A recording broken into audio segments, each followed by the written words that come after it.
Inverter Samsung এর fridge, একদম fresh condition আছে। একেবারে নতুনের মতো কন্ডিশন। হ্যাঁ ভাইয়া, একদম নতুনের মতনই, কিন্তু ফ্রেশ আছে, কোনো ধরনের কোনো ঝামেলা নাই। এটা শুধু ঝামেলা হইলো আপনার এই ডিজিটাল ডিসপ্লেটা আসবে না। ও আচ্ছা, এটা আসবে না। এটা ডিজিটাল না, এটা অ্যানালগই, কিন্তু এই ডিসপ্লেটা আসবে না ভাইয়া, এটা মাইর খেয়ে গেছে, এই ডিসপ্লেটা আসবে না। তার কারণ এটা স্টক লটারি বলতে পারেন। আচ্ছা এই ডিসপ্লেটার কারণে এই ফ্রিজটা আমাদের দোকানে আসছে, নাইলে আসতো না। এগুলো আসলে বইলা দন ভালো ভাই, এখন অনলাইনের যুগ, আপনার মাল পাঠাইলেই মাল পছন্দ হয়ে যাবে। দেখেন নিচে, দেখেন না মালটা একদম ফ্রেশ কন্ডিশনের মাল, কোনো ধরনের কোনো ঝামেলা নাই, একদম ফ্রেশ। শুধু ঝামেলার বলতে ঝামেলা ওই ডিসপ্লেটা, এমনি ভিতরে একেবারে নতুন যেমন এরকমই এটা একদম নতুনই, কোনো ধরনের কোনো ঝামেলা নেই। এই দেখেন, এগুলা দেখান, একবারে নতুন, ইউজ করলে বোঝা যাইতো আর কি, পকেট ঠিক আছে? মকেট ডিমের খাঁচা টাচা যা আছে সবকিছু অ্যাভেলেবেল আছে, কোনো ধরনের কোনো ঝামেলা নেই।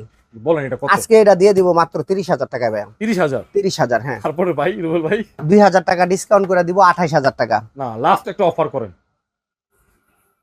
26,000 টাকা একদম নক প্রাইস। 26? হ্যাঁ, এই ফ্রিজ যারা 26,000 টাকা নিব ও জিতবো, যে নিব, যে ভাই নিব, যে বোন নিব, অবশ্যই জিতবো, কোনো সমস্যা নাই, নিতে পারেন।